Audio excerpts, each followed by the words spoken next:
സ്വച്ഛശാന്ത സമുദ്രം പോലെ നിശ്ചല ഗംഭീരം തിരുമിഴികൾ, പുഷ്പസുഗന്ധമുറഞ്ഞതുപോലെ സ്നിഗ്ധ ശീത സരിത്തുകൾ ചുണ്ടുകൾ. പാതിപ്പലത്തു ചരിഞ്ഞ ശിരസ്സൊരു ബാലാർക്കൻ പോലെ, ൂരിരുൾ കീറി ഉയർന്നു വരും തിരുബാലാർക്കൻ പോലെ.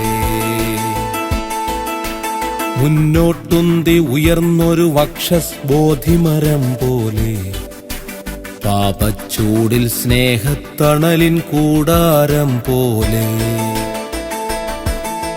നിൽക്കുകയാണ് തമസ്സു തെറുത്ത മരക്കുരിശിൽ ക്രിസ്തു, നിൽക്കുകയാണ് തമസ്സു തെറുത്ത മരക്കുരിശിൽ ക്രിസ്തു, നിൽക്കുകയാണ് തമസ്സു തെറുത്ത മരക്കുരിശിൽ ക്രിസ്തു.